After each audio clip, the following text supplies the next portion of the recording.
आप देख रहे हैं श्री हरि कृपा आश्रम चैनल। संस्थापक स्वामी श्री हरि चैतन्य पुरी जी महाराज।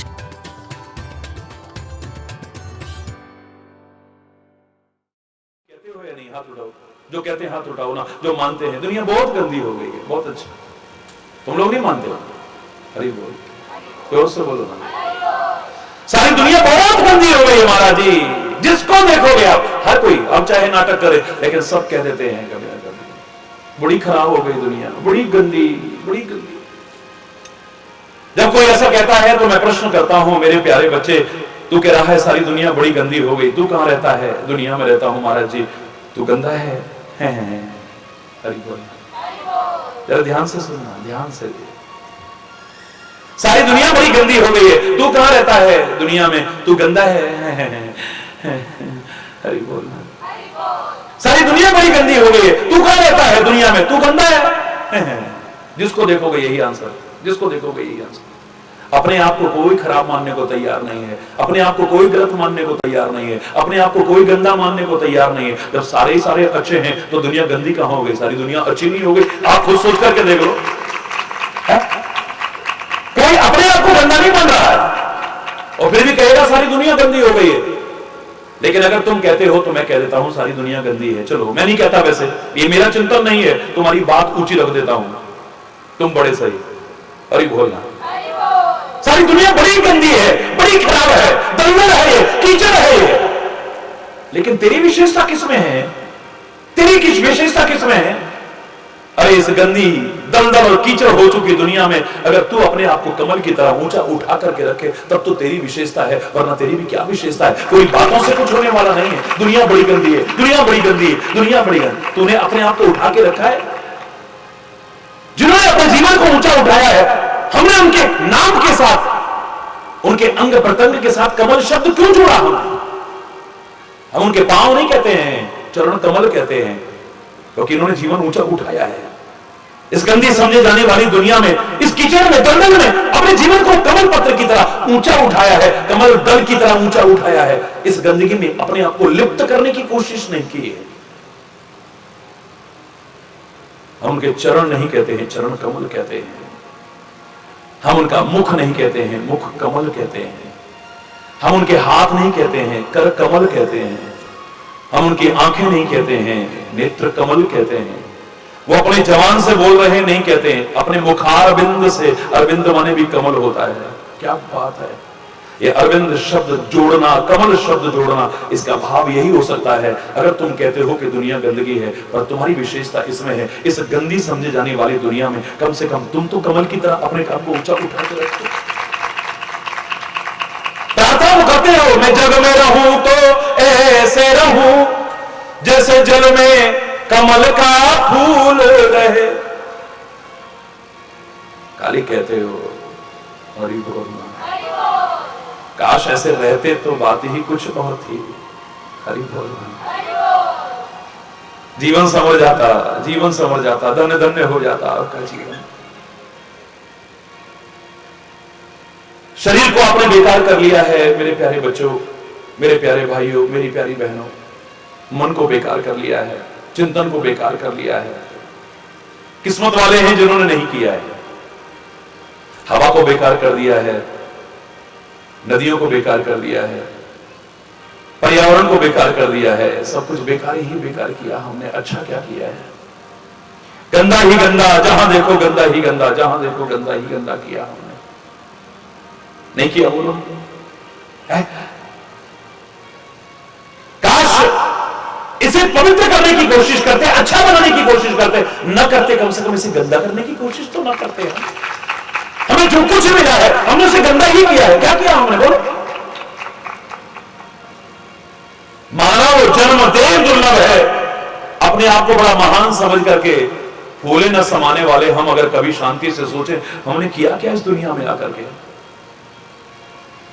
गंदा गंदा गंदा गंदा गंदा करने के अलावा हमने क्या किया? हमने इस गंदे से अगर बचना है तो 5 ग मेरे वतन के बहुत महान हैं, उनको अपने जीवन में अपना लेना है, उनकी महत्ता को स्वीकार कर लेना। वो 5 ग कौन से हैं अगर गंदा से बचना है तो? पहली है गंगा। अभी बोलना। जोर से बोलो ना। पहली है, जोर से बोलो, दूसरी है गीता, दूसरी है गीता कह लो, गुरु ग्रंथ कह लो, ग सब में आता है। हरि बोलना। पहली है गंगा, दूसरी है गीता, गुरु ग्रंथ साहब इत्यादि, तीसरा है गायत्री, चौथा है गोविंद यानी राम, कृष्ण, शिव, दुर्गा, अल्लाह, वाहिगुरु, खुदा, जो नाम तुम्हें अच्छा लगे, यानी गोविंद। हरि बोलना। सांस सांस सिमरो गोविंद, मन अंतर की उतरे चिंता। हरि बोलना। पहली है गंगा, दूसरी है गीता इत्यादि ग्रंथ, तीसरा है गायत्री, चौथा जोर से बोलो गोविंद, और पांचवा गाय। इन पांच के महत्व को स्वीकार कर लेना, और इन पांच के महत्व को जो बताने वाला, प्रचारित प्रसारित करने वाला और आपको सहयोग देने वाला गुरु, इन सब के महत्व को स्वीकार करके जीवन में अपना लो, बच जाओगे इस गंदगी से, वरना नहीं बच पाओगे। हरि बोल। इन सब में ग शब्द आता है, वरना सारा गड़बड़ किया हुआ है, इसमें भी ग ही है। हरि बोल। सब गड़बड़ झाला किया हुआ है हमने, सब बेकार कर रखा है। मेरी संस्कृति में मैं हमेशा कहा करता हूं, नारियल को सर्वश्रेष्ठ फल क्यों माना है, अखंड ऋतु फल क्यों माना है, पूजा पाठ में, यज्ञ इत्यादि में उसकी महत्ता को इतना बड़ा चढ़ा करके स्वीकार क्यों किया जाता है? अरे इसे खोलोगे ना तो इसकी आकृति मानव जैसी है, मानव जैसी आकृति मिलेगी, उसमें आंखें और मुंह दिखाई देगा आपको उस नारियल में। ओ मानव, आकृति वाला मानव सचमुच मानव को सिखा रहा है। अरे ओ मानव, सीख मेरे से। समुद्र के किनारे पर होता हूं मैं, खारे पानी से सींचा जाता हूं मैं, तेरी तरह एहसान फरामोश होकर के मैं कभी नहीं कहता हूं मुझे क्या दिया है, मुझे क्या दिया है, मुझे क्या दिया है। मैं कहता हूं पानी दिया है, और खाली इतना नहीं कहता हूं, मुझे दिया था खारा पानी, मैं उसे मीठा करके दिखाता हूं, जो खराब था उसे भी सही करके दिखाता हूं, और तू तो जो सही है उसे खराब करता जाना। सीख ले मेरे से, अगर कहीं और से ना सीख सके। खारे सागर के किनारे होने वाला वो नारियल, खारे पानी से सींचा जाने वाला नारियल कभी भी तोड़ के देख लो, वो अनग्रेटफुल होकर के नहीं कहेगा, कृतज्ञ होकर के नहीं कहेगा, एहसान फरामोश होकर के नहीं कहेगा क्या दिया तुमने मुझे। संसार के लोगों, वो कहेगा पानी दिया है तुमने, और तुमने खारा पानी दिया था, मैंने उसे मीठा करके दिखाया है, और खाली मीठा पानी नहीं, साथ में गरीबी तुम्हें दे रहा हूं। मजा तब है जब जीवन मिला है इसे बहुत पवित्र करके जाना, न कर सको कभी से गंदा करने की कोशिश मत करना। मानव शरीर रूपी चादर के लिए कबीरदास ने क्या कहा था? मूर्ख लोग भेद नहीं जाने, दिन दिन मैली कीनी चदरिया, झीनी रे झीनी राम नाम रस भीनी चदरिया, झीनी रे झीनी। ध्रुव प्रहलाद सुदामा ने ओढ़ी, ओढ़ के निर्मल कीनी, दास कबीर ने ऐसी ओढ़ी, जो की त्यों धर दीनी चदरिया, झीनी रे। मूर्ख लोग इसका भेद नहीं समझ पाए, 9-10 महीने लगे इसे बुनने में, इस शरीर की चादर को गुरु को दी, लालो लाल कर दीनी, क्या उसे रंग दिया है, रंगरेज मेरे सदगुरु ने। लेकिन मूर्ख लोग फिर भी भेद नहीं समझे इसका, दिनों दिन इसे मैला ही करते रहे, गंदा ही करते रहे। इन भक्तों ने, इन संतों ने, इन शहीदों ने, इन महापुरुषों ने इसे ओढ़ा, ओढ़ करके निर्मल किया है, पावन किया है, पवित्र किया है, सुमुख किया है, सुंदर बनाया है। और कबीर कहता है अगर ऐसा न कर सके तो दास कबीर ने ऐसी ओढ़ी, ज्यों की त्यों धरदनी। पवित्र न कर सको इसे गंदा करने की कोशिश मत करना, ये जैसी है इसे वैसे ही छोड़ देना तो ज्यादा बेहतर रहेगा। मूर्खतावश कहते हो मेरा जीवन कोरा कागज कोरा ही रह गया। अरे क्यों रह गया कोरा? इस पर लिखो ना, गोल्डन वर्ड्स में लिखो, तुम स्वर्ण अक्षरों में कुछ लिख करके दिखाओ, कुछ ऐसे कर्म करो, कुछ ऐसे बन करके जाओ कि दुनिया जब तक रहे, या शरीर रहे ना रहे, दुनिया श्रद्धा से आदर से तुम्हें याद करती रहे, तुम मर करके भी ना मरो, कुछ ऐसा जीवन जी करके जाओ। गोल्डन वर्ड्स में लिखो ना। क्यों कहते हो कोरा कागज कोरा ही रह गया?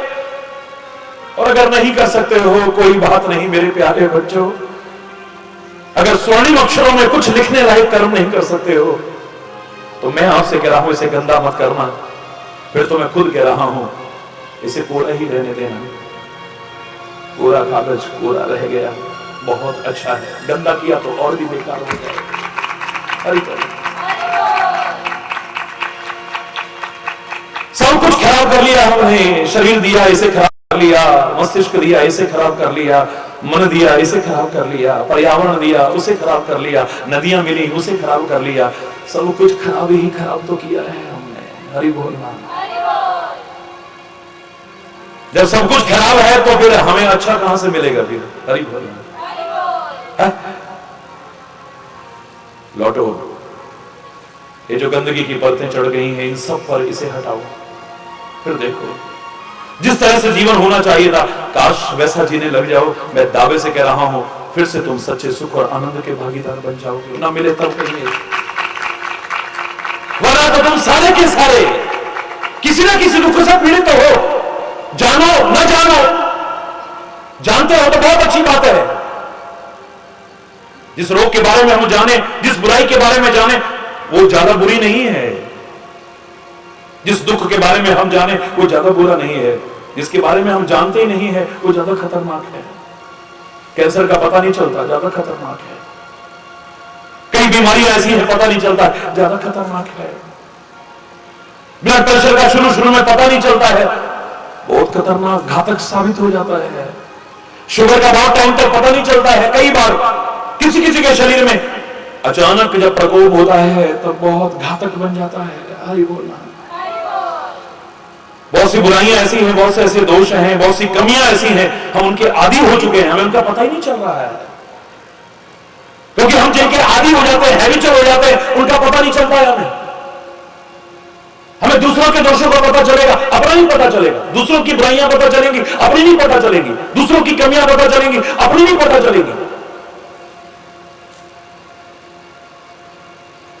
दूसरों के जीवन में विकृतियां नजर आएंगी, अपने जीवन में नहीं आएंगी, क्योंकि हम आदी हो चुके हैं उनके। पहाड़ में रहने वाला व्यक्ति, पर्वतीय क्षेत्रों में रहने वाला व्यक्ति संयोग से कभी दिल्ली के रेलवे स्टेशन पर रुक जाए, उसे नींद आएगी कभी? क्यों? जिसने बेचारे ने कभी ट्रेन देखी नहीं थी, अभी उसके इलाके में सड़क भी नहीं बनी थी तो गाड़ियां भी नहीं आती थी, पी पौ कुछ नहीं होती थी, चैन की नींद सोता था बेचारा। आज दिल्ली के रेलवे स्टेशन पर, व्यस्ततम रेलवे स्टेशन पर रुक गया है। रात भर आवाज आ रही है गाड़ियों की, सो नहीं पा रहा है, उसे नींद नहीं आ रही है, लेकिन उसी रेलवे स्टेशन पर रहने वाले आदमी को लेटते ही, क्यों? वो आदी हो चुका है उसका, उस वातावरण का कमियां है, लेकिन उसको नजर नहीं आती है क्योंकि वो हैबिचुअल हो चुका है उसे। शुगर मिल के पास से, किसी केमिकल की फैक्ट्री के पास से हम निकलते हैं, हमें दुर्गंध का एहसास होता है, लेकिन उसके आसपास रहने वाले, उस फैक्ट्री में काम करने वाले, हम नाक पकड़ के यूं चलते हैं, क्या वो ऐसा करते हैं? क्या उनके लिए फैक्ट्रियां खुशबू छोड़ रही थी? है? नहीं, दुर्गंध छोड़ रही थी, लेकिन वो आदी हो चुके थे, उनको उस दुर्गंध का एहसास नहीं हो रहा है। गंदे नालों के किनारे से निकलना हमारा मुश्किल हो जाता है, गंदे नालों के किनारे से निकलना मुश्किल हो जाता है, लेकिन उन्हीं गंदे नालों के किनारे पर लोग रहते हैं, खाते हैं, पीते हैं, हर क्रिया करते हैं। क्यों? उनके लिए कैसे संभव हो गया? क्योंकि वो, जोर से बोलो ना, हैबिचुअल हो गए, आदी हो चुके हैं उसके। शराब की बोतल का ढक्कन आपके सामने पहली बार खोला जाए, क्या होगा? जैसा लोग बताते हैं, क्योंकि मेरे संपर्क में 10 लाख से ज्यादा लोग, मैं अभिमानवश नहीं कह रहा हूं, ये सत्संग की महिमा है, मेरी नहीं महिमा। रात दिन जो नशे में अपने जीवन को बर्बाद कर रहे थे, आज अपने जीवन को संवार उठे और औरों का भी जीवन संवारने की कोशिश कर रहे हैं। 10 लाख से ज्यादा लोग ऐसे हो चुके हैं। बताते हैं पहली बार जब शराब की बोतल का ढक्कन खोला गया था दुर्गंध आती थी। दूसरी बार जब शराब जबरदस्ती उसकी जबान पर लगाई गई थू थू थू थू थू थू करता है। तीसरी बार जबरदस्ती जब उसके अंदर डालने की कोशिश की गई छाती पर जलन के मारे हाथ मारता है, लेकिन वही पीता रहता है पीता रहता है पीता रहता है। तो अब दुर्गंध का एहसास होता है, नाक मुंह सिकोड़ता है, थू थू थू थू करता है, जलन के मारे छाती पर हाथ मारता है। अब तो घर बर्बाद हो रहा है, पैसा बर्बाद हो रहा है, शरीर बर्बाद हो रहा है, इज्जत बर्बाद हो रही है, घर की शांति बर्बाद हो रही है, सब कुछ बर्बाद भी हो रहा है, पर उसे परवाह नहीं है, रह ही नहीं सकता है उसके बिना। क्यों? अब उसे क्यों नहीं इन कमियों का? कमियां तो है अभी, शराब की दुर्गंध खत्म नहीं हुई है अभी, शराब का कड़वापन खत्म नहीं हुआ है अभी, उसका तीखापन, उसकी ज्वलनशीलता खत्म नहीं हुई है, पर इसे एहसास अब क्यों नहीं हो रहा? क्योंकि आदी हो चुका है ये, इसे अब एहसास नहीं हो रहा है। हरि बोलना। ऐसे ही जिन कमियों के, जिन विकारों के, जिन दोषों के, जिन विकृतियों के हम आदी हो जाते हैं, हमें उनका एहसास नहीं होता है, हमें पता ही नहीं चलता है। झूठ बोलने की आदत पड़ जाए हमें, रात दिन एक झूठ को बोलते रहेंगे ना, हमें पता ही नहीं लगेगा कि हम झूठ बोल रहे हैं, हमें वो झूठ भी सच जैसा लगने लगता है। एक झूठ को भी अगर हम बार बार बोले तो हमें सच जैसा लगने लग जाता है। कोई सिखाने की कोशिश करे हम उसे मूर्ख कह देंगे, अपनी गलती को नहीं एहसास करेंगे। हमसे कोई कहे कहां जा रहे हो, हम कहेंगे आटा पिसाने। कहां जाने? यार पागल है तो, आटा तो पिसा पिसाया होता है, आटा कौन पिसाता है? और तेरा दिमाग खराब है, अंधा हो गया, देख साइकिल पे पीछे पीपा रखा हुआ है कि नहीं, इसमें मैं आटा पिसाने जा रहा हूं। वो हमको अंधा कह देगा, हमें पागल कह देगा, लेकिन उसे पता नहीं है इस बात का। रात दिन बोलते बोलते आदी हो चुका है और उसे पता नहीं कि आटा तो पिसा पिसाया होता है, गेहूं पिसाई जाते हैं, आटा तो पिसाने की कोशिश है। क्योंकि रोज हम बोलते हैं ना, गलत भी बोलते हैं, हमें वो सही लगता है, हम जो गलत भी करते हैं वो सही लगता है। हमें अगर कोई सिखाए, किसी के जन्मदिन में किसी ने बोल दिया राम नाम सत्य है, किसी की शादी में, शादी की वर्षगांठ में, किसी के कहीं गृह प्रवेश में, किसी की दुकान के मुहूर्त में बोल दिया राम नाम सत्य है, लड़ाई हो जाएगी कि नहीं हो जाएगी? क्यों क्यों हो जाएगी? कि रोज ऐसे बोलते बोलते हमें आदत पड़ चुकी है, हमें ये पता ही नहीं कि ये गलत है ही नहीं, ये खाली मरने वाले के साथ ही नहीं बोला जाता है। ये तो बड़े प्यारे शब्द हैं, राम नाम सत्य है, राम नाम तो सत्य है ही, इसमें कौन सा गलत शब्द है बताओ ना जरा। ये जो तुम्हारा चिंतन हो चुका है कि कई बार और बोल दिया जाए तो तुम सोचते हो कि अशुभ हो जाएगा, अमंगल हो जाएगा राम का नाम लेने से। वही बोलना, सारे विश्व में एक अपना स्थान बनाने वाला वो प्रश्नोत्तर कार्यक्रम जो आस्था चैनल पर आप देखते हैं, कितने वर्षों से देख रहे होंगे आप लोग,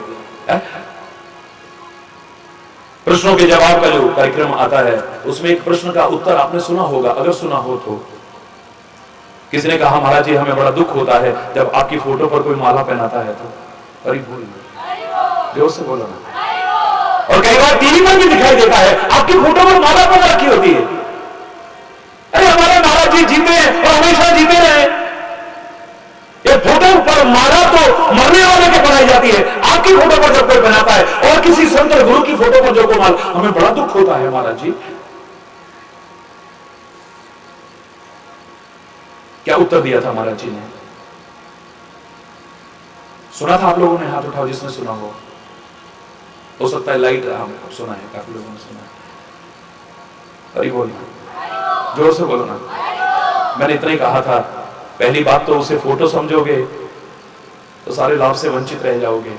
संत गुरु और परमात्मा इनकी फोटो तस्वीर मूर्ति नहीं मानी जाती, उनका साक्षात स्वरूप माना जाता है। और लाभ भी तभी मिलेगा जब साक्षात स्वरूप मानोगे, फोटो मानोगे, मूर्ति मानोगे तो लाभ भी मिलने वाला नहीं।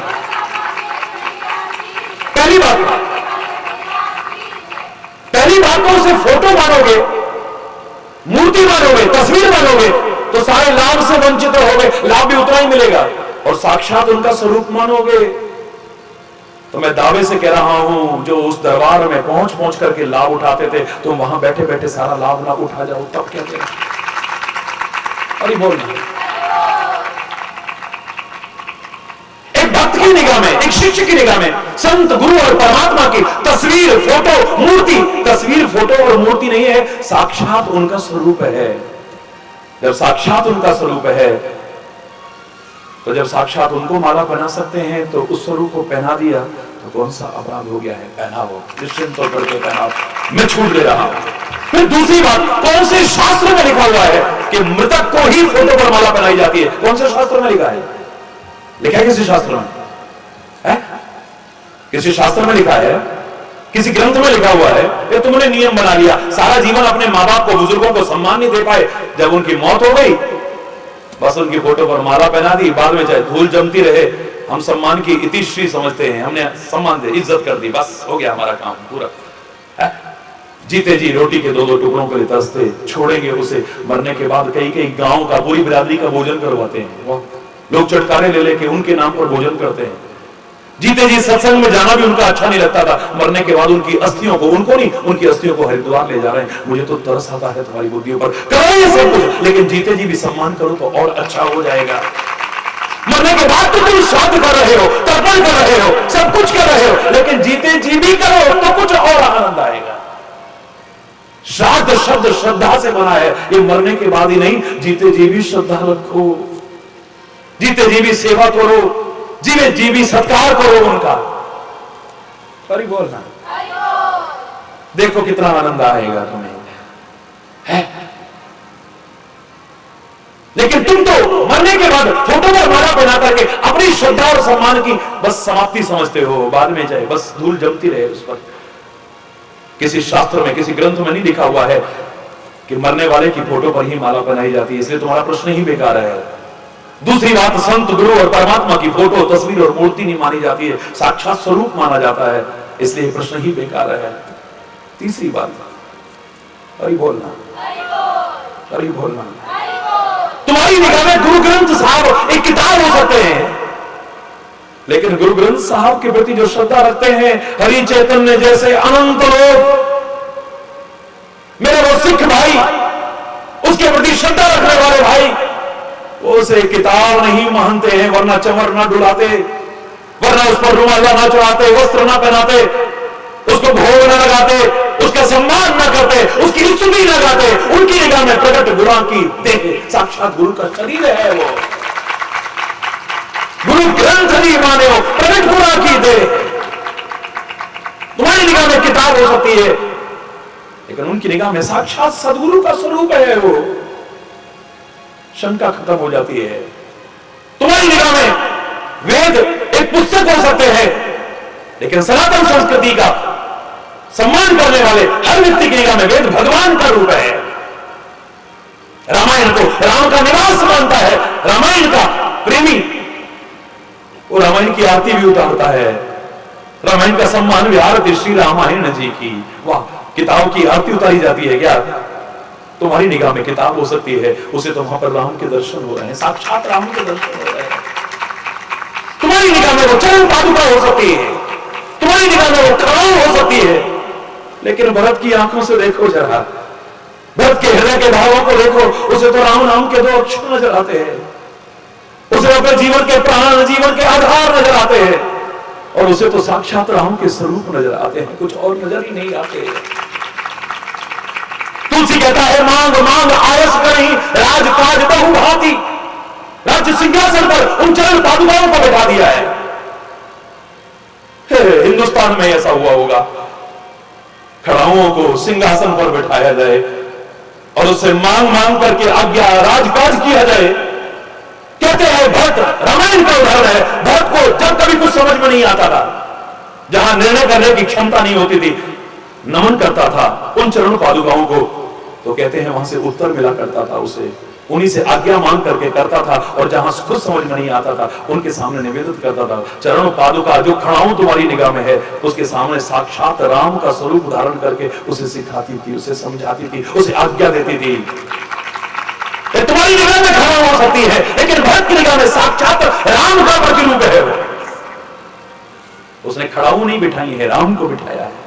अरे बोलना, जोर से बोलो ना। तुम्हारी निगाह में लाठी होगी, महाराज जी लाठी क्या क्या है? अरे वैसे देखोगे तो जंगल का एक लकड़ी का टुकड़ा है ये। हरि बोलना, जोर से बोलो ना।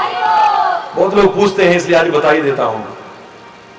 ये जंगल में जाओगे, ये कोई बनाई हुई आकृति नहीं है, ये जड़ है ये। हरि बोलना, ये उसकी जड़ है, नीचे ऐसे होती है, ये नेचुरल है ये। और ऐसी बहुत मिल जाएंगी, खाली हरि चैतन्य के पास नहीं। हरि बोलना, बाजार से भी जंगल में जाओगे तो फ्री में मिल जाएंगी। बाजार में जाओगे तो 10 रुपए की, 20 रुपए की, 50 रुपए की, 100 रुपए की मिल जाएगी, लेकिन वो बांस की बोरी होगी, खाली बांस का टुकड़ा होगा। और मेरे तो गुरु महाराज ने कृपा करके दिया है, मुझे तो ये लाठी नजर नहीं आती, मुझे लगता है मेरे गुरु महाराज ही है मेरे साथ। हरि बोल, जोर से बोलो। आज जब भी हम गुरु गोविंद सिंह जी महाराज के हाथ में रखी वो कृपाण देखते हैं, उनके धनुष देखते हैं, उनको मत्था टेकते हैं। अरे तलवारों को मत्था टेका जाता है, धनुष को मत्था टेका जाता है। जिस मंजी में बैठा करते थे संत महापुरुष, वो मंजी साहब हो गए, हम उनको मत्था टेकते हैं। लोगों की निगाह में मंजी हो सकती है, लोगों की निगाह में वो तीर हो सकते हैं, लोगों की निगाह में वो पत्थर हो सकता है। जैसे गुरु नानक देव ने हाथ लगाया, पंजा साहब हुआ है, लेकिन हमें तो वहां भी गुरु के साक्षात दर्शन होते हैं। लोग समझते हैं क्या? ये भावना का विषय है, तर्क का विषय नहीं है।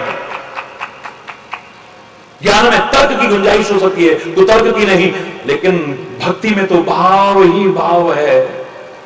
अरे तुम्हारी निगाह में एक कपड़े का छोटा सा टुकड़ा, 3 रंगों में और बीच में चक्र, एक कपड़े का टुकड़ा हो सकता है, लेकिन जो उसके महत्व को समझते हैं, उनके लिए तो भारत माता का ही रूप है। वो उसके सम्मान को अपने वतन का सम्मान मानते हैं, उसका निराकर अपने वतन का निराकर मानते हैं। और उसके लिए कितने लोगों ने अपनी जान तक कुर्बान कर दी, लेकिन उसको नीचे झुकने नहीं दिया है, ऊंचा उठाए रखा है, झंडा ऊंचा रहे हमारा। वो तुम्हारी निगाह में कपड़े का एक टुकड़ा हो सकता है, लेकिन उनके लिए निगाह में भारत माता का रूप है वो। वरना एक प्रश्न उठता था, उसका सम्मान, एक कपड़े के टुकड़े का सम्मान, पूरे वतन का सम्मान, एक कपड़े के टुकड़े का अपमान, पूरे वतन का अपमान। अरे बोलो नहीं, तुम्हारी निगाह में हो सकती है, लेकिन वतन से उल्फत रखने वालों की नजर में देखो जरा, मरते मरते भी, गिरते गिरते भी, पढ़ते पढ़ते भी झंडे को नीचे नहीं झुकने दिया है।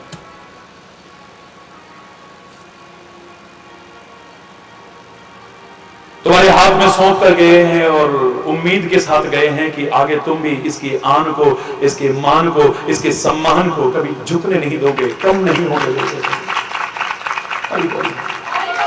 जोर से बोलो। परमात्मा ने तुम्हें सब कुछ दिया है, लेकिन अधिकांश लोगों ने, हमने क्या किया है आपके सामने है। हमने कहा था पहला सुख निरोगी काया, लेकिन शरीर को भी बेकार कर लिया है। आलसीपन से, निठल्लेपन से, आराम कर्मी से, सुख सुविधाओं का उपभोग, विभिन्न साधनों का इकट्ठा करने के कारण अपने शरीर को बेकार कर लिया है। आज इतनी इतनी बच्चियों को देखो, आप इतने इतने बच्चों को देखो, कमर में दर्द हो रही है, घुटनों में दर्द हो रही है, जोड़ों में दर्द हो रही है। बुरा ना मानना, बुजुर्ग अभी तक बिना चश्मे के पढ़ते हैं, बहुत देखे हैं मैंने। और इतने इतने बच्चे को चश्मा लगा हुआ है, क्यों? हरि बोलना, जोर से बोलना। बुजुर्ग देखो अभी यूं करके बैठे हैं, और बच्चों को देखो जरा कैसे बैठे, देखो जरा नजर दो। हरि बोलना, जोर से बोलना। ज्यादा टाइम नहीं हुआ है, हमारी आंखों से देखते हैं।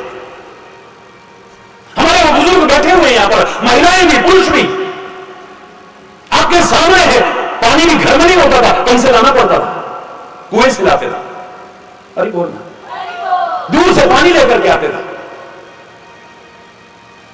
कपड़े धोने भी बहुत दूर जाते थे और हाथ से निचोड़ते थे, डंडा मारते थे, जो कुछ करते थे आप, चाहे घर का सारा गुस्सा निकालते थे या बस्ता में सही सही कर। अरे बोलो, जोर से बोलो ना, ये खाली मजाक की बात नहीं है। मैं एक खाली बीच में क्या मजबूत बनते थे हाथ, देखो है? पानी भी लाना था, कपड़े भी धो करके लाने थे, घर में गाय भैंस भी हुआ करती थी, उनका भी करना था, खेतों का काम भी करना था। बहुत कम घरों में होते थे, वरना घरों में नौकर नहीं होते थे, सारा काम खुद करते थे, अपने हाथ से करते थे और मेहनत करते थे। खुराक भी अच्छी होती थी, इतनी इतनी रोटियां घर में बनती थी। फिर लस्सी भी, हरी बोलना, जोर से बोलो ना। कुएं से पानी खींच रहे हैं, ऐसे कर रहे हैं, बैठे बैठे भोजन बनाते थे रसोई में, तो कभी सामान यूं उठाते थे, कभी यूं उठाते थे। अब कहीं व्यायामशाला में जाके व्यायाम करने की जरूरत है? बोलो, है? नाटक करने की जरूरत है कोई? बोलो ना, कोई आसन करने की जरूरत है तुम्हें? फिर अगर तुम पानी नहीं खींच रहे हो, दही भिगो रहे हो, कपड़े निचोड़ रहे हो, आटा गूंद रहे हो, खेतों का काम कर रहे हो, गाय भैंस का, हरी बोलना, झाड़ू पोछा कर रहे हो, और फिर इतनी इतनी रोटियां बना रहे हो, इतनी इतनी खा रहे हो। फिर कपड़ा भी कई बार सूत खुद काटते थे, उससे कपड़ा बनाते थे पुराने जमाने में। गलत तो नहीं कह रहा जी? बोलो। मसाले भी घर में पीसते थे, बाजार के नहीं लाते थे। बेसन भी घर में पीसते थे, बाजार से नहीं लाते थे। चाहे कितना भी जरूरत पड़े, बाजार का नहीं लाते थे। यहां तक कि बहुत से परिवारों में आटा भी खुद पीसते थे, तब उसको उपयोग में लाते थे। और उसके बाद भी उनको टाइम मिलता था मंदिर में जाने का, सत्संग में जाने में, गुरुद्वारे में जाने का, जहां जिनकी श्रद्धा थी वहां जाने का टाइम भी मिल जाता है। अब कहीं से पानी नहीं लाना, अब कपड़े धोने कहीं जाना नहीं है। अरे बोल, मसाले पीसने नहीं है, बेसन पीसना नहीं है, अनाज साफ नहीं करना है, अब पीसना नहीं है, सूत काटना नहीं है। अब गाय भैंस तो हरी बोल, जोर से बोलो ना। अधिकांश घरों में देख लो क्या है, ये सब धीरे धीरे खत्म होता जा रहा है। और घर में जब मेहनत नहीं है तो डाइट भी कितनी रह गई है, तू कितनी खाएगा पूछते हैं शहरों में तो खास तौर से। अभी भी तू कितना खाएगा? आज 2 रोटी, तू 1, तू 1.5, मेरे को आज मन नहीं कर रहा, चलो फिर भी 8 रोटी बना लेते हैं। और वो 8 रोटी बनाने में भी लड़ाई होगी, एक टाइम सास बनाएगी, एक टाइम बहू बनाएगी, एक टाइम बेटी बनाएगी, एक टाइम मां बनाएगी, और उसके बाद भी को वहां आए नहीं, क्या करें जी, टाइम नहीं मिलता है। अरे बोलना, झाड़ू पोंछे वाली घर में अलग आ रही है, बर्तन साफ करने वाली घर में अलग आ रही है। कोई पीसना पासना कुछ है नहीं, काटना कूटना कुछ है नहीं, बिलोना बुलोना कुछ है नहीं, गाय भैंस का कुछ करना नहीं, झाड़ू पोंछा करना नहीं, गिनी चुनी रोटियां बनानी है। पहले जॉइंट फैमिली होती थी, 50 आदमी का, 60 आदमी का परिवार होता था। फिर खेतों में काम करने वाले आदमी, घर में काम करने आने वाले आदमी 100 आदमी का भोजन बनाते थे। क्यों? फिर पानी भी लाना है, ये भी करना है, वो भी करना है, फिर टाइम मिल जाता था। अब सारा दिन, हरि बोल, और मैं दावे से कह रहा हूं, बाद में फिर तुम्हें कसरत करने के लिए टाइम मिलेगा, आसन करने के लिए टाइम मिलेगा, प्राणायाम करने के लिए टाइम मिलेगा, दुनिया भर के और झंझट करने के लिए टाइम मिलेगा। और फिर वहां भी ठीक ना हुए तो ढोंग पाखंड और अंधविश्वास की चौखटों पर नाक रगड़ने के लिए टाइम मिलेगा, फिर अस्पतालों में भागने के लिए टाइम मिलेगा। अगर काश पहले ही अपनी दिनचर्या ठीक रखो, खान पान ठीक रखो, जीवन को ठीक रखो, इन सब की आवश्यकता ही नहीं पड़ेगी। दावे से कह रहा हूं मैं आपसे, बोलो, आवश्यकता पड़ेगी भी? किसी मजदूर को देखा आपने ध्यान लगाते हुए? किसी मजदूर को देखा आपने आसन करते हुए? क्या आवश्यकता है? एक किसान को देखा आपने कभी?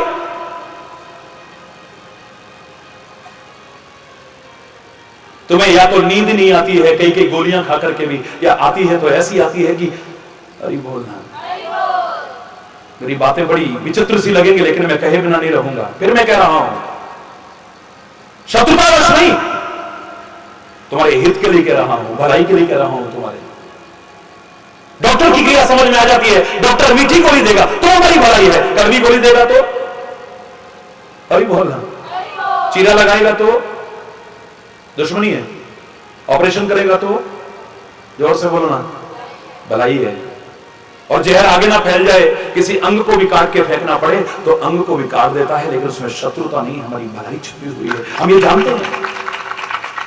अगर ये समझ जाए, हमें डॉक्टर की कोई क्रिया बुरी नहीं लगेगी। मैं उनकी बात नहीं कर रहा हूं जो डॉक्टर के रूप में भेड़िए पैदा हो गए। जिस डॉक्टर को हम भगवान का रूप मानते थे, वो डॉक्टर जरा से लालच के पीछे ऑपरेशन के बहाने हमारी किडनियां निकाल ले। वो डॉक्टर जरा से लालच के पीछे, जरूरत नहीं है लेकिन तरह तरह के टेस्ट बता दे हमें, लालच के पीछे हमारे बच्चे और बच्चियों को बदल दे अस्पताल में, वो डॉक्टर जरा से लालच के पीछे क्या कुछ करने को तैयार हो रहा है। आज मैं उनकी बात नहीं कर रहा हूं जिसे डॉक्टर कहा जा सके। जिस डॉक्टर को मैं भगवान का विरूप कह दूं तो कोई बहुत बड़ी बात नहीं है। जिस डॉक्टर की निगाह में बिल्कुल उसी तरह जैसे संत, गुरु और परमात्मा की निगाह में कोई भेदभाव नहीं था, उसकी निगाह में भी कोई भेदभाव नहीं था। उसको संकल्प कराया जाता है डॉक्टरी के समय या किसी प्रकार की भी दुर्भावना मन में नहीं आएगी। जब मरीज सामने होगा तो शत्रु भी आप सामने आए तो उस समय संबंध एक मरीज और डॉक्टर का होना चाहिए, शत्रु शत्रु का संबंध नहीं होना चाहिए। पाकिस्तान से भी आज भी लोग यहां आकर के अपने बच्चों का हार्ट का ऑपरेशन करवा रहे हैं। हमारे इंडिया में, हमारे प्यारे वतन में डॉक्टर ने नहीं कहा होगा कि अब इसका बदला निकाल लो कुछ, क्या पता धीरे धीरे बहुत सारी चीजों की वजह से हमारे संबंध आपस में अच्छे हो जाएं, तो आतंकवाद जो इतना फैलता चला जा रहा है, निर्दोषों का रक्त बह रहा है, शायद बंद हो जाए। परमात्मा से प्रार्थना करता हूं एक दूसरे का दर्द समझ सके, हम पड़ोसी पड़ोसी का दर्द समझ सके। काश हरि बोल, जोर से बोलना। सुखेन वैद्य, अरे लक्ष्मण के लिए लाया गया है, उसने नहीं कहा कि मेरे दुश्मन का है, मैं तो लंका का वैद्य हूं और ये राम का भाई, इससे अच्छा मौका कहां मिलेगा, मार दो, ऐसा इलाज बताओ जो हरि बोलना कहा उसने। उसने वही उपाय बताया है जिससे कि लक्ष्मण की मूर्छा दूर हो जाए, लक्ष्मण को जीवन मिल जाए, लक्ष्मण के प्राण वापिस आ जाए, क्योंकि डॉक्टर का धर्म वही है। जैसे डॉक्टर की क्रिया को हम समझ जाते हैं तो उसकी हर क्रिया में हम भलाई खोजते हैं। जिस दिन हम समझ गए तो संत, गुरु और परमात्मा की हर क्रिया में भी अपनी भलाई खोजेंगे, शत्रुता नहीं नजर आएगी हमें, उनकी कठोरता में भी हरि बोल हमें अपनी भलाई नजर आएगी। मैं तो इतना अगर कह दूं आपसे कि दुष्ट आदमी आपसे अगर कोमलता का व्यवहार भी करता है, मधुरता का व्यवहार भी करता है, तो मत सोचना, धोखे में मत रहना कि तुम्हारा भला होगा, तुम्हारा बुरा ही होगा हमेशा। और संत अगर कठोरता का भी व्यवहार कभी करे तो सोच लेना उसमें भी तुम्हारी भलाई छुपी होगी, बुराई नहीं हो सकती है कभी। और सामने उदाहरण दे रहा हूं, मच्छर जब आता है सबसे पहले हमारे पैर में आके जुटता है। बाहर आंगन में बैठ जाओ, लॉन में बैठ जाओ, पर लोन लेके लोन मत बनाना, लोन लेकर के लोन मत बनाना, अपनी मेहनत के बल पर बनाना तो सुखी रहोगे, वरना और दुखों को निमंत्रण दे दोगे। फिर जाकर के पूछना पड़ेगा कि हमारा कर्जा नहीं उतर रहा, कोई ग्रह खराब है गया, हरि बोल, हमारा कर्जा नहीं उतर रहा, कोई वास्तुकला दोष तो नहीं है, हमारा कर्जा उतर जाए, कोई अंगूठी पहना दो, कोई नग पहना दो, हरि बोल, हमारा कर्जा उतर जाए जरा बता दो कोई, हरि बोल। लोन लेकर के लोन मत बनाना, हरि बोलना, जोर से बोलना। परमात्मा करे आप सब लौकिक और पारलौकिक हर सुख से भरपूर हो। मैं परमात्मा से प्रार्थना करता हूं आपके लिए, आप नेक राह पर चलते रहिए, परमात्मा की कृपा से आप लोग आगे बढ़ सको। लेकिन न देख पराई चौपड़ी मत ललचा तुझी, उतने पैर पसारो जितनी लांबी सौर, उतने पैर फैलाओ, सुखी रहोगे, बहुत सुखी रहोगे, बहुत सारे दुखों से बच जाओगे जो जानबूझ करके मोल लेते जा रहे हो आज। अरे बोलना, लॉन में बैठो, आप बाहर आंगन में बैठो, ओ यार अंदर चलो, मच्छर आने लग गए, पहले आदमी पैरों पे यूं करेगा, कभी देख लेना, नोट करना। मच्छर आता है, जैसे दुष्ट का रूप माना है, वो सबसे पहले हमारे पैरों में झुकता है, पैरों में प्रणाम करता है, अरे बोल, हमें सम्मान देता है, उसके बाद हमारी परिक्रमा लगाता है, हमें सम्मान देता है, उसके बाद बड़ा कोमल और मधुर मधुर स्वर देता है, हरि बोल, हमारे कान में मधुर संगीत छेड़ता है, चाहे वो हमारा कितना भी सम्मान करे, हमारे पैरों में झुके, हमारी परिक्रमा लगाए, कान में कितना भी मधुर और कोमल बोले, लेकिन मौका लगेगा तो कोई ना कोई रोगाणु, कोई ना कोई कीटाणु, कोई ना कोई बीमारी छोड़ करके जाएगा, अच्छा करके नहीं जाएगा हमारा। हरि बोलना, जोर से बोलना। लेकिन संत, बड़े बुजुर्ग, महापुरुष, सदगुरु अगर कठोरता भी अपनाएंगे कभी तो उसमें भलाई होगी, याद रखना। एक पंजाब में मैंने सुना था, मापियो मार देने ते तो पिच नहीं सट दे, हरि बोल। उनका कलेजा ऐसा नहीं है, बहुत कोमलता रखते हैं, इतनी ममता रखते हैं। अगर वो कभी कठोरता अपनाएं तो उसमें क्या भलाई है ये आज पता लगे ना, एक दिन तुमको जरूर पता चलेगी क्या भलाई है उसमें हमारी। क्योंकि बड़ों का कहा और आंवलों का खाया ये बाद में पता चलता है। एक मूर्ख व्यक्ति गन्ने को उठा करके फेंक सकता है, अगर कोई कहे कि इसे खाओ, वो कहेगा डंडा, ये तो डंडा है, कठोर है, ये खाने की चीज थोड़ी ना है। लेकिन समझदार कहता है दिखने में कठोर है, दिखने में कठोर है, पर इसमें रस और मिठास क्या छुपी है, जब उपयोग में लाओगे तब पता चलेगा, अभी पता नहीं चलेगा तुम्हें। अरे बोलना, उसमें भी भलाई है। कई बातें ऐसी होंगी जो विचित्र सी लगेंगी आपको, थोड़ी चोट करेंगी, हमारे अहम पर चोट करेंगी, हमारे मिथ्या अभिमान पर चोट करेंगी, लेकिन होंगी तुम्हारी भलाई के लिए। इतना तो मैं चैलेंज करके कह सकता हूं, बुरा नहीं होगा तुम्हारा अगर अपना लोगे, समझ लोगे उसे। एक डॉक्टर जो हमारा हितकारी है उसकी हर क्रिया में भलाई है, समझ जाए तो डॉक्टर की किसी क्रिया में अबोध बच्चा डरता है डॉक्टर से, समझदार नहीं। अबोध बच्चे को कहो कि डॉक्टर के पास जाओ, ना मामा ना, छुई लगाएगा, छुई लगाएगा, छुई, उसके नाम से भी डरता है। उसे नहीं पता कि डॉक्टर हमारा दुश्मन नहीं है, वो हमारा भला चाहता है। ऐसे हमारे माँ बाप, हमारे बड़े बुजुर्ग, हमारे संत, हमारे सदगुरु, हमारे परमात्मा, इनका हर विधान मंगलमय है, वो हमारा हित ही चाहते हैं। जिस दिन समझ जाओगे, समर्पण कर दोगे उनके आगे सब कुछ। आई बोल जोर से बोलो,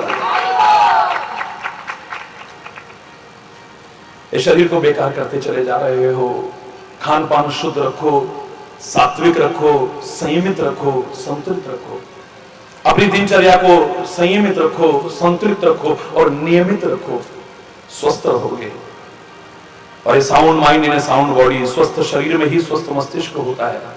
और बुजुर्गों ने बहुत सोच समझ करके कहा है कि पहला सुख निरोगी काया, पहला सुख काया। बाहर के लोगों ने हेल्थ इज वेल्थ सीधे सीधे कहा, हेल्थ इज हेल्थ, हेल्थ ही सबसे बड़ी संपत्ति है हमारी।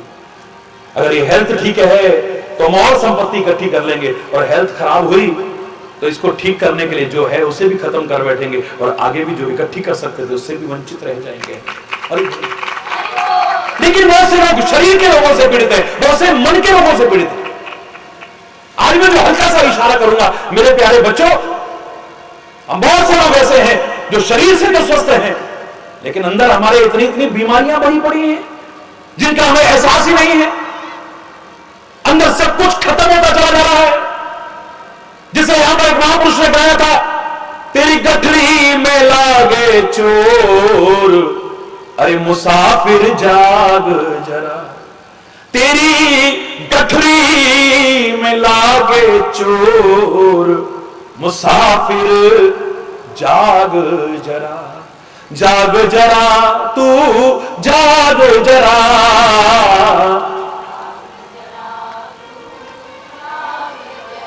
तेरी गठरी में लागे चोर, मुसाफिर जाग जरा, तेरी गठरी में लागे चोर, मुसाफिर जाग। तेरी गठरी में ऐसे ऐसे चोर लगे हैं जो सब कुछ लूट ले रहे हैं, तेरे को पता ही नहीं चल रहा है। बाहर गर्मी पड़ती है तेरे को पता चल जाता है, बाहर लू चलती है पता चल जाता है, बाहर आग बरसती है तेरे को पता चल जाता है, और तू बचाव भी करने की कोशिश करता है, लेकिन अंदर क्रोध की आग जल रही है, देश की आग जल रही है, ईर्ष्या की आग जल रही है, बदले की आग जल रही है, पता नहीं कौन कौन सी आग जल रही है जो सब खाक करती चली जा रही है, तेरे को पता ही नहीं चल रहा है। कमाल की बात है, सब कुछ खत्म करती जा रही है, स्वाहा करती जा रही है, अंदर ही अंदर सुलगती जा रही है, तेरे को पता ही नहीं चल रहा है। अरे बोलना, बड़े से बड़े पेड़ भी खोखले हो जा रहे हैं, अंदर घुन लगा हुआ है।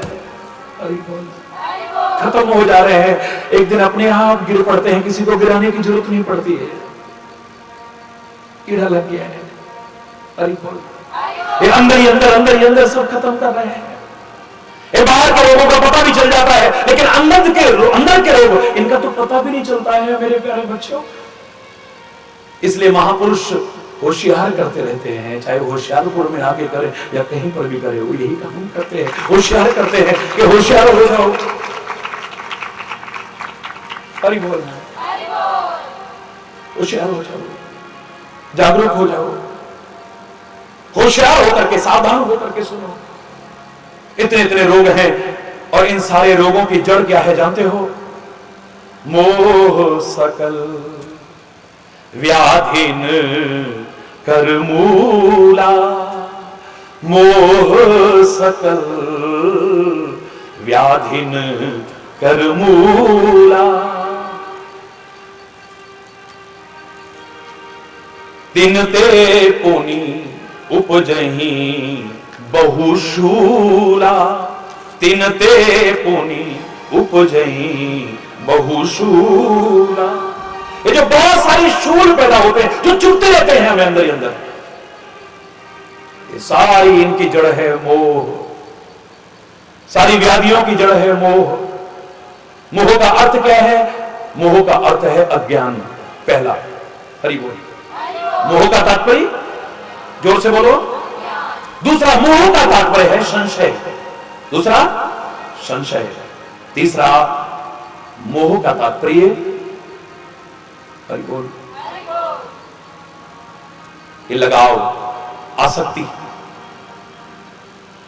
लगाव, आसक्ति, ये जो हमारे अंदर पैदा हो जाती है, जिसके कारण हम गलत को गलत कहने की हिम्मत नहीं रखते, सही को सही कहने की हिम्मत।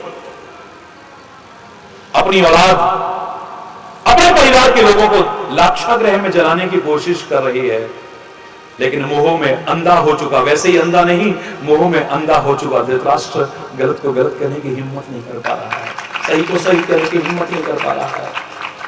ये सारी बीमारियों की जड़ है।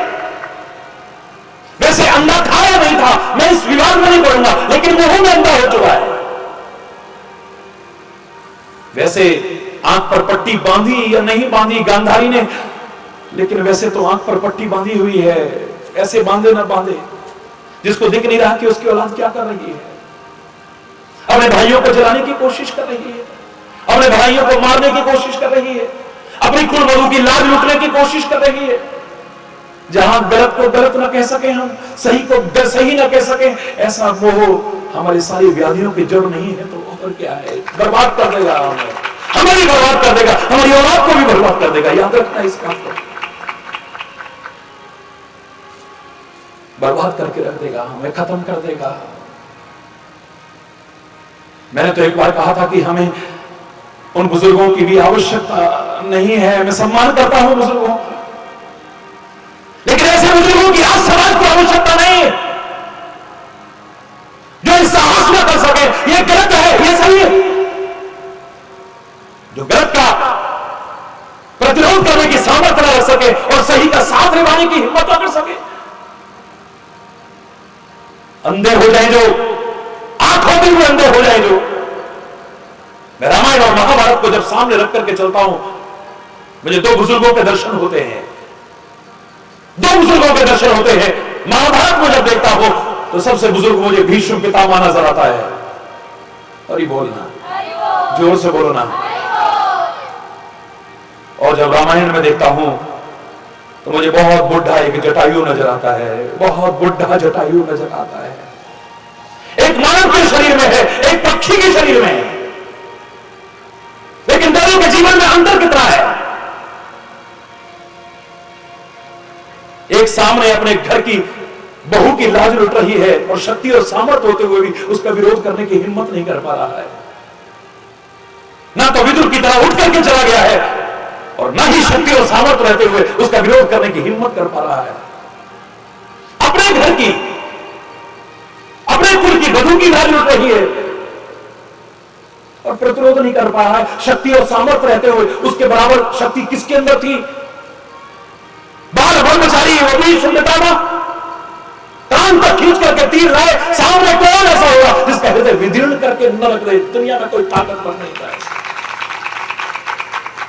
लेकिन ना तो विदुर की तरह उठ करके जाता है और ना अपनी शक्ति का इस्तेमाल करके उस गलत को रोकने की कोशिश करता है। दूसरी ओर वो जटायु इंसान नहीं, मांसाहारी जीव, वो बूढ़ा जटायु जिसके अंदर ताकत भी नहीं है उतनी, और राम ने जिससे मुकाबला करना है वो राम उससे ज्यादा ताकत वाला है, उसका कहीं कोई आपस में जोड़ नहीं है, और उसके घर की बहू नहीं है, बस खाली एक स्त्री को विलाप करते हुए देखा है, एक दुष्ट के चंगुल में देखा है एक नारी को। उस नारी की रक्षा करने के लिए ये भी नहीं देखा कि सामने मुझसे ज्यादा ताकतवर है, एक जानवर होते हुए, एक पक्षी होते हुए अपनी जान तक कुर्बान कर देता है। मैं मर जाऊं लेकिन अपनी आंखों के सामने एक स्त्री का अपमान नहीं देख सकता हूं, एक नारी का अपमान नहीं देख सकता हूं, एक अधर्म का कार्य नहीं देख सकता हूं। और एक बुजुर्ग दरबार में उसके बराबर ताकतवर कोई नहीं है, जिनसे मुकाबला करना है वो भी उसके बराबर ताकतवर नहीं है, और अपने कुल की वधू की लाज लुट रही है, लेकिन कुछ नहीं करता है। तीरों के समान चुभने वाले वचन आ रहे हैं और सिर झुकाए सुने जा रहा है, सुने जा रहा है। जहां बड़ाई करने की बात आएगी, हरि चैतन्य सबसे पहले उसके गुणों की प्रशंसा करने वाला होगा, लेकिन इस मामले में जब आएगी बात तो मैं दावे से कहूंगा कि तीरों के समान चुभने वाले, अपने कुलवधु को लाज लुटनी देखने वाले उस भीष्म पितामह ने अगर मुकाबला नहीं किया है, उन तीरों के समान जो चुभने वाले वचन सुनाए जा रहे थे द्रौपदी का, उसका प्रतिरोध नहीं करता है, तो उसे तीरों की शैया मिलती है। आखिर में उसे क्या मिलती है? जोर से बोलो ना। उसे तीरों की शैया मिलती है। शव शैया पर सोना पड़ता है, किसी की गोदी नहीं मिलती है, लेकिन बिना किसी भेदभाव के अपनी जान तक कुर्बान करके किसी की लाज बचाने की कोशिश करने वाले उस वृद्ध जटायु को, चाहे वो मांसाहारी जटायु, राम की गोदी मिलती है, राम का दुलार मिलता है, राम का प्यार मिलता है।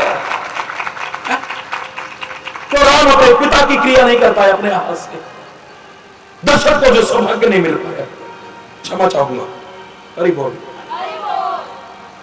दशरथ को जो सौभाग्य नहीं मिला है, आज वो सौभाग्य बुढ़े जटायु को मिल रहा है। बुढ़े जटायु राम अपनी गोदी में रखते हैं उसे, लड़ते लड़ते मैदान में गिर पड़ा है तो धूल लग गई है। तुलसी बड़े प्यारे शब्दों में लिखता है कि जटायु की धूल जटान सुझाई। मरने वाले को स्नान कराया जाता है, लेकिन कहीं लेके नहीं जाते राम, अपने आंखों के आंसुओं से उसको स्नान करा रहे हैं जटायु, अपनी आंखों के आंसुओं से स्नान करा रहे हैं जटायु को। उसकी जो धूल लगी है अपनी जटाएं खोलते हैं और उससे झाड़ रहे हैं। हरि बोलना। और जो पिता को भी सौभाग्य नहीं दिया, उसकी अंत्येष्टि पुत्र बन करके जगत पिता अपने हाथों से करने की कोशिश कर रहा है। एक नारी को तीरों के समान चुनने वाले वचन सुनने को मिल रहे थे, और लेकिन विरोध नहीं कर रहा है, उसे तीरों की सैया मिली है, लेकिन अपनी जान तक कुर्बान करके किसी की लाज बचाने की कोशिश कर रहा है। उसको राम की गोदी मिल रही है। मुझे ऐसे बुजुर्गों की जरूरत है, वैसे बुजुर्गों की कोई जरूरत नहीं है। प्रेरणा ले मेरे बुजुर्गों का सम्मान करना जहां मैं सिखाता हूं, वहां बुजुर्गों से भी कहूंगा, बुजुर्ग भी सीखें थोड़ा। हरि बोलना, जोर से बोलना। आज बच्चों को सीखना है तो मां बाप को भी सीखना है, आज समाज को सीखना है तो संत कहलाने वालों को भी सीखना पड़ेगा। जो हाल बना लिया है हमने, आज अगर शिष्य के लिए शिक्षा है तो गुरु के लिए भी शिक्षा है। यह मत सोचना कि गुरु को शिक्षा नहीं है। अगर तुमसे कहते हैं कि गुरु को भगवान समझो, भगवान से भी बढ़ करके समझो, तो गुरु से भी कहा है तू अपने आप को भगवान मत समझना, वरना बेकार हो जाएगा। तब सारा का सारा तू अपने आप को भगवान मत समझ बैठना। जरा तेरे को किसी ने माला पहना दी, जरा तेरी जय जयकार कर दी, शिष्य कभी भी मानव न समझे अपने गुरु को। गुरु ब्रह्मा गुरु विष्णु गुरु देव महेश्वर गुरु साक्षात परब्रह्म तस्मै श्री गुरुवे नमः। मानव रूप में अगर साक्षात कोई परमात्मा का रूप है तो मेरा सदगुरु है, ये भावना आनी चाहिए। कृपा सिंधु नर रूप हरि, नर रूप में अगर कोई परमात्मा है, तुलसी कहता है तो मेरा गुरु है सामने। वाल्मीकि के मुख से कहलाता है, राम के सामने कहलाता है वो तुलसी, तुम ते अधिक गुरु ही जे जानी।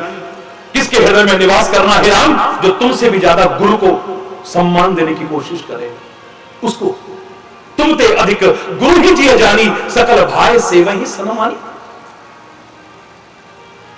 जाने से संत अनंत समाना। हरि बोल। संत को भी जैसे परमात्मा को अनंत मानते हो, उसको भी अनंत से कम मत मानना।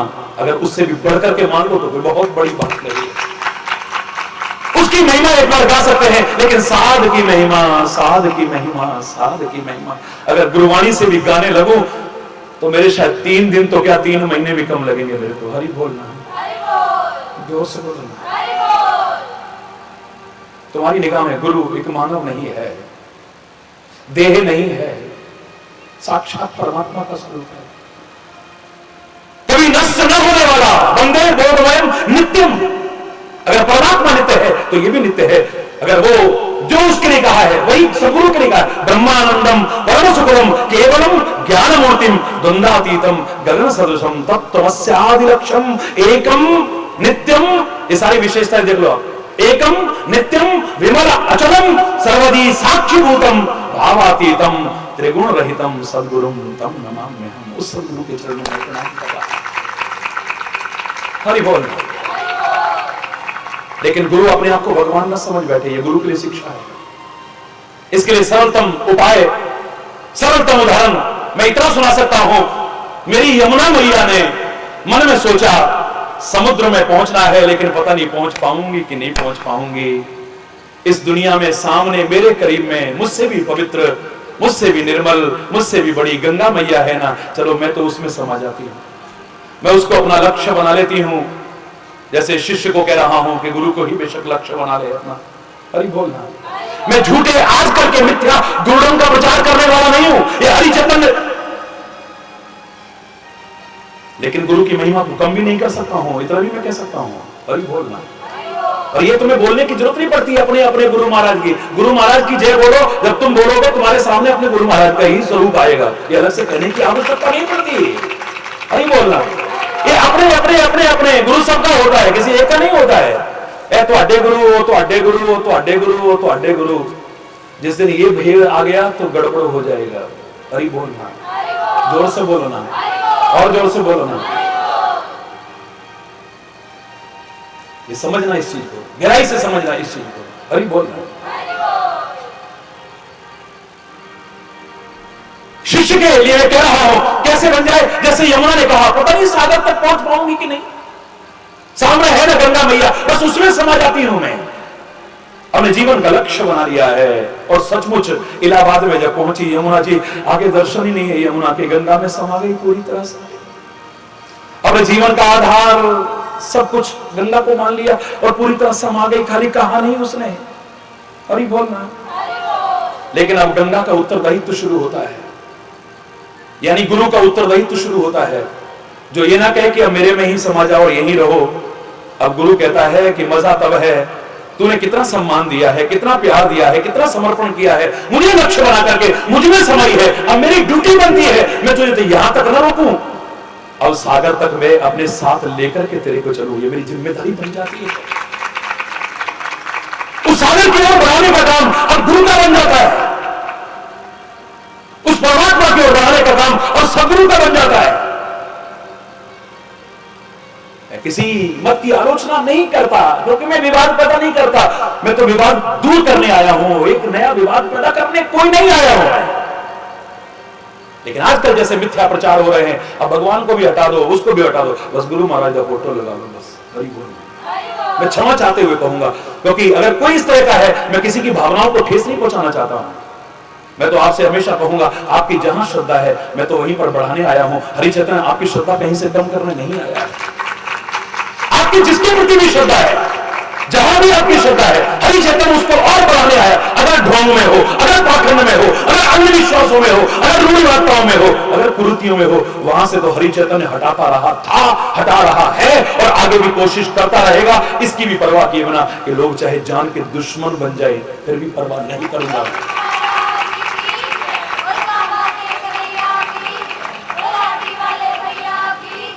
करोड़ों लोग जान तक कुर्बान करने को हरिचंदन पर तैयार होंगे, लेकिन बहुत से ऐसे भी होंगे जब ढोंग पाखंड अंधविश्वास पर सीधे सीधे प्रहार करता हूं, वो मेरे दुश्मन भी बन जाएंगे तो कोई बहुत बड़ी बात नहीं है। हरि बोलना। वरना अगर तुम किसी सच्चे संत की शरण में हो, सदगुरु की शरण में हो, किसी भी मत में हो, किसी भी संप्रदाय में हो, हरि चैतन्य तुम्हें वहीं पर और ज्यादा बलवती जोड़ने आया है, हटाने नहीं आया है। याद करो, मैंने एक पंक्ति कही थी कई वर्ष पहले। एक व्यक्ति मेरे पास बड़ी मुश्किल से आगे आया, 10 मिनट के लिए आगे। मेरी तो आदत आप जानते हैं, कई बार आप देख भी चुके होंगे, टेलीविजन पर भी ये दृश्य देखे होंगे। अरे पीछे कार्यक्रम में 800-900 लोग तो मिट्टी का तेल पेट्रोल लेके खड़े थे। कमिश्नर होता हुआ आया, महाराज जी अगर आपने उनको छूने न दिया तो वो आत्मदाह कर लेंगे, यहां पर ऐसा कह रहे हैं, कोई दुर्घटना ना हो जाए। इतना प्यार करते हो तो ये भी बंजर भूमि नहीं है, तो इतना करते हो तो हरि चैतन्य इतना करता है।